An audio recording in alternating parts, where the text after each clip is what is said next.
নমস্কার। আজ বাংলা ডিজিটালের সমস্ত দর্শকদের ইংরাজি নতুন বছরের শুভেচ্ছা অভিনন্দন জানাই। আজকের রাজনীতি টি-20 অনুষ্ঠানে আমরা নতুন বছরে ইস্যু পেয়ে গেছি। একবারে জানুয়ারি মাসে আপনারা দেখতে পাচ্ছেন যে ভোটের মাঠটাকে আমরা, যেহেতু সামনে বিধানসভা নির্বাচন করানো আছে, আমরা রাজনীতি টি-20 নাম দিয়েছি এই অনুষ্ঠানে।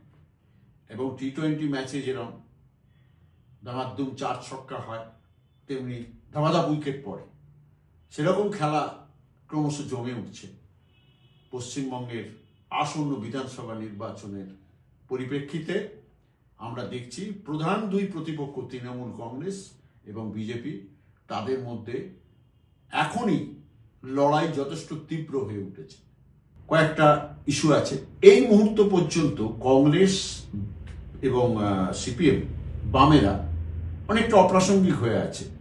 তারা ওই লাফালাফি করছে, মিডিয়ায় তাদের দেখা যাচ্ছে বটে, কিন্তু এখনো মাঠে ময়দানে তারা কিছু কর্মসূচি নিচ্ছে, কিন্তু সেইভাবে জনসমর্থন এখনো তাদের সঙ্গে আছে এরকম কিছু দেখা যাচ্ছে না।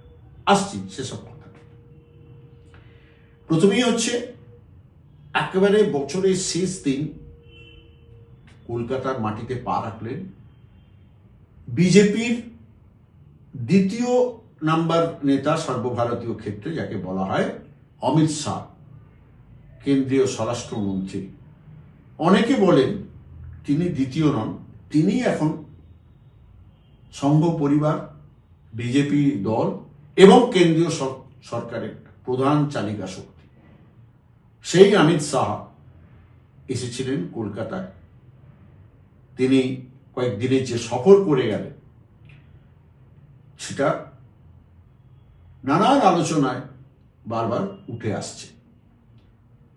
কেন না, এই অমিত শাহজি কিন্তু ঠিক 5 বছর আগে যে বিধানসভা নির্বাচন হয়েছিল, সেই নির্বাচনেও যদিও তার সঙ্গী ছিলেন প্রধানমন্ত্রী নরেন্দ্র মোদী, কিন্তু তিনি ব্যাটনটা, পশ্চিমবঙ্গের লড়াইয়ের ব্যাটনটা হাতে তুলে নিয়েছিলেন। এবং তার স্বপ্ন ছিল, আশা ছিল, সেটা তিনি ব্যক্তও করেছিলেন, ইসবার 200 পার।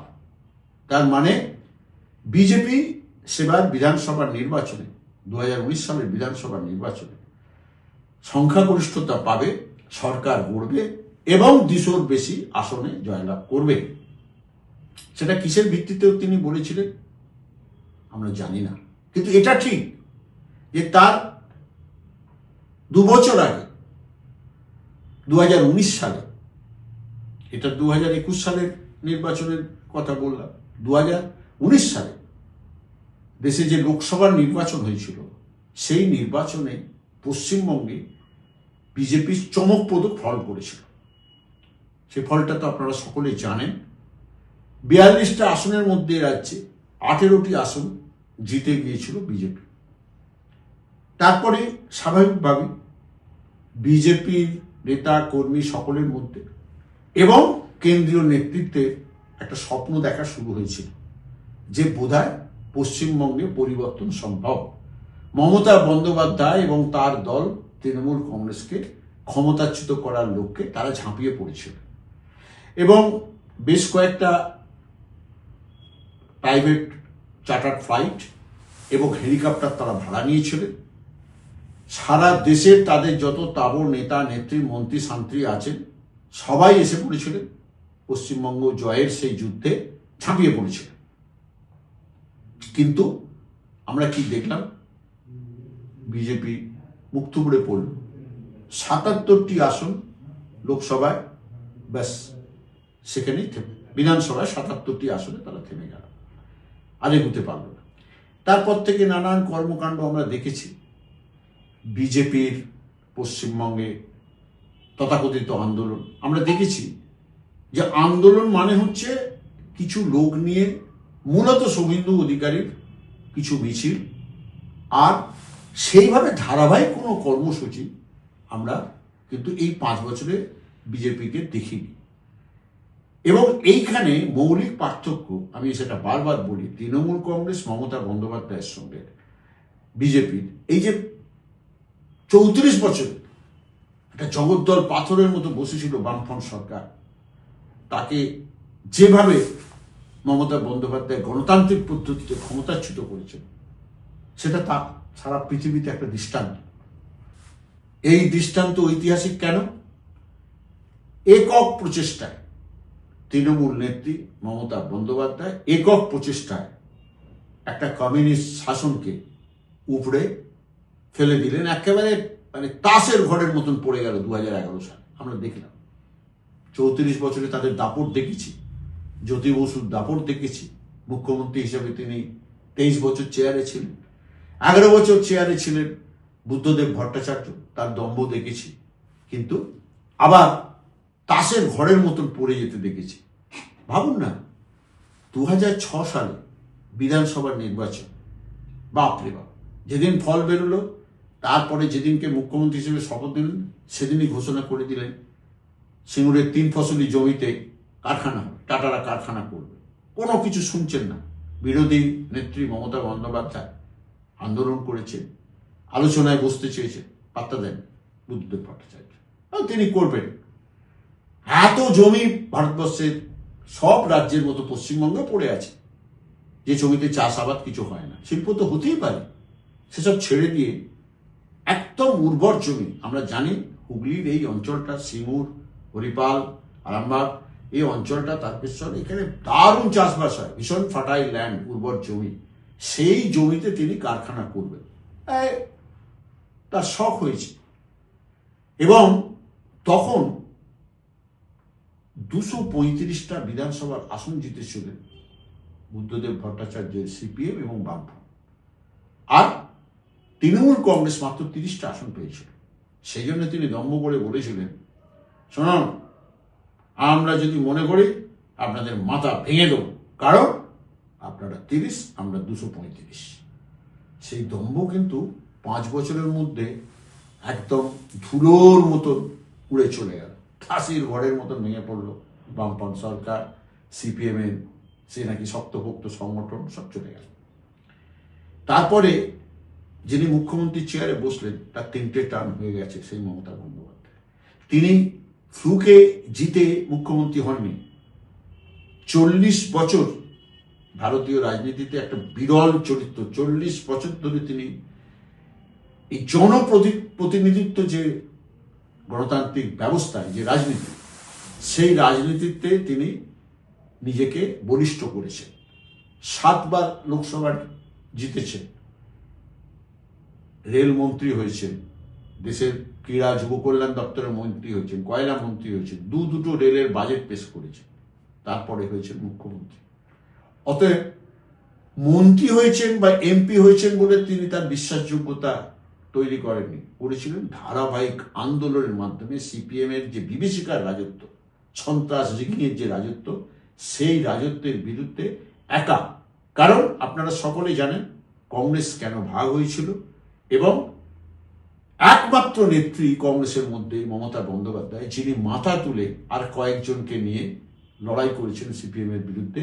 কংগ্রেসের একটা বড় শ্রেণী সিপিএম এর সঙ্গে হাত মিলিয়ে চেষ্টা করেছিলেন মমতা বন্দ্যোপাধ্যায় যাতে এগুতে না পারে, সিপিএম যাতে আরো কিছুদিন ক্ষমতায় থাকতে পারে। এবার মুখ্যমন্ত্রী হলেন, তৃণমূল কংগ্রেস প্রতিষ্ঠিত হলো। তারপর দেখা গেল আস্তে আস্তে সিপিএম, বামফ্রন্ট, কংগ্রেস, তারা রাজনীতিগতভাবে মানুষের থেকে ক্রমশ বিচ্ছিন্ন হতে হতে হতে হতে এখন একদম শূন্যে পৌঁছে গেছে। রেকর্ড রাজ্য বিধানসভায় তাদের কোনো আসন নেই, এবং লোকসভাতেও নেই, রাজ্যসভায় আছে একজন, তারও মেয়াদ ফুরিয়ে আসলে রাজ্যসভায় আর কোনো প্রতিনিধি বামফ্রন্টের থাকবে না। এই লজ্জা কোথায় ঢাকবেন তারা? নানাভাবে চেষ্টা করছে যে সেই লজ্জার জায়গা থেকে বেরিয়ে এসে পশ্চিমবঙ্গে একটা প্রধান শক্তি রাজনীতিতে আবার প্রাসঙ্গিক হয়ে উঠতে। যখন নির্বাচন আসে, বিরাট তাদের হয়ে কিছু ওই কীর্তনিয়ার দল আছে মিডিয়ায়, তারা সব ঢোল বাজাতে শুরু করে, বিরাট তাদের মিছিলের লোক হয়েছে, মিটিংয়ের লোক হয়েছে, আবার মানুষ বামপন্থ থেকে আঁকড়ে ধরছে মুখ তমুক হ্যান ত্যান এসব বাধা ধরা কিছু গুলি শুনি, এবারও শুনতে পাচ্ছি যে একটা কি বাংলা বাঁচাও পদযাত্রা হচ্ছিল। তো ওই মীনাক্ষী মুখার্জি তিনি নাকি এখন মমতার একটা বিকল্প তৈরি করার চেষ্টা সিপিএম তাকে নাকি করছে। আরে মমতা ব্যানার্জির বিকল্প তৈরি শুধু বক্তৃতা দিয়ে হওয়া যায় না, দুটো চারটে মিছিল করলে হওয়া যায় না। মমতা বন্দ্যোপাধ্যায় নিজের প্রাণের ঝুঁকি নিয়ে সিপিএম বিরোধী আন্দোলন করেছেন, বারবার তাকে হত্যার চেষ্টা করা হয়েছে, কিন্তু তিনি দমেননি, তিনি চালিয়ে গেছেন। যেরকম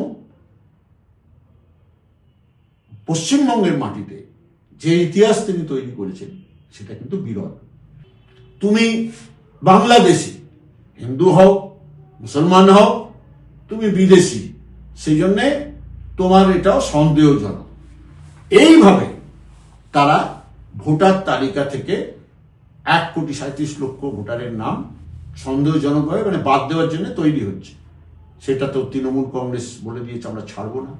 মমতা বন্দ্যোপাধ্যায় বলেছে জান থাকতে একজন প্রকৃত ভোটারের নাম বাদ দিতে দেব না, তারা যতই চেষ্টা করবে।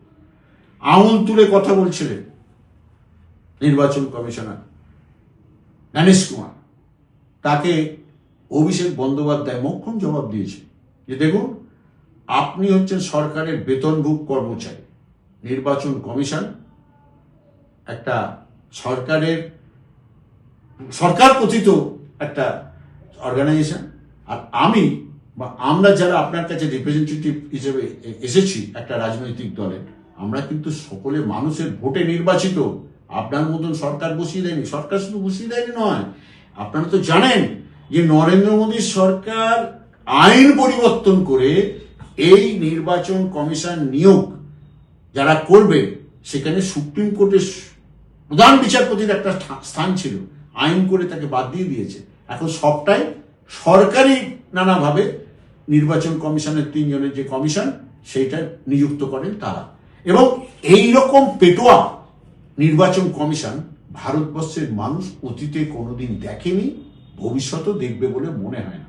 যে নির্লজ্জভাবে যেভাবে আপনারা দেখেছেন যে তৃণমূল কংগ্রেস নাম করে নির্বাচন কমিশন বিবৃতি দিচ্ছে, তাদের নিন্দে করছে, সমালোচনা করছে, এটা নির্বাচন কমিশনের কাজ নয়, এটা বিজেপির কাজ, এটা রাজনৈতিক দলের কাজ।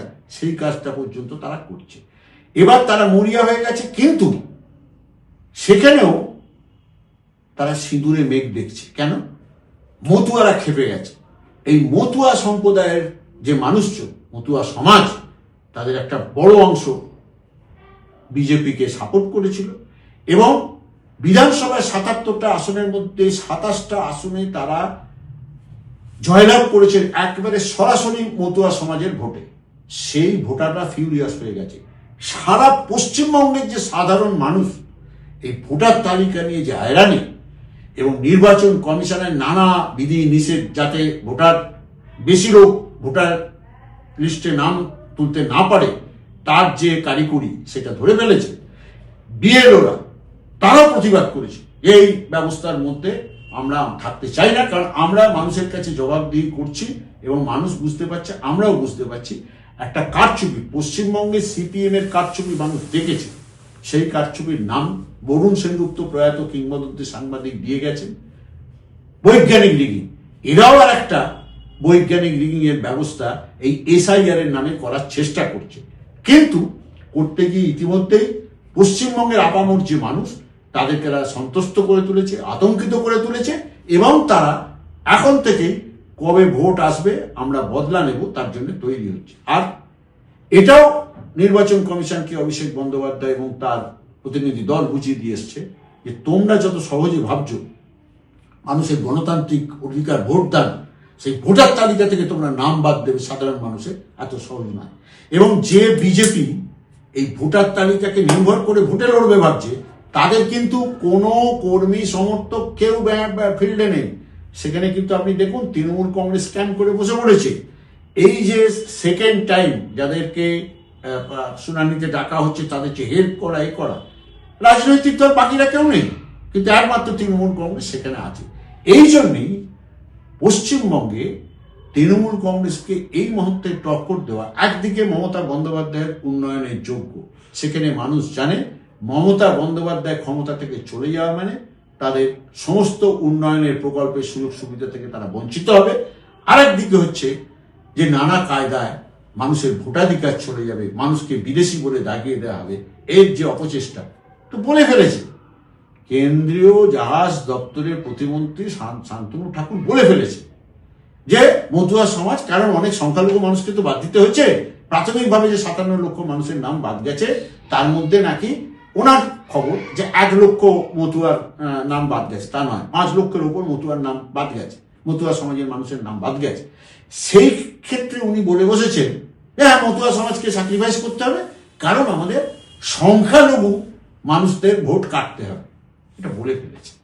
কিন্তু এটা বলে ফেলে সত্যি কথাটা তিনি প্রকাশ করে দিয়েছেন, ঠিক কথা, কিন্তু এই সত্যিটা তো তাদের কাছে ভয়ঙ্কর বুমেরাং হবে।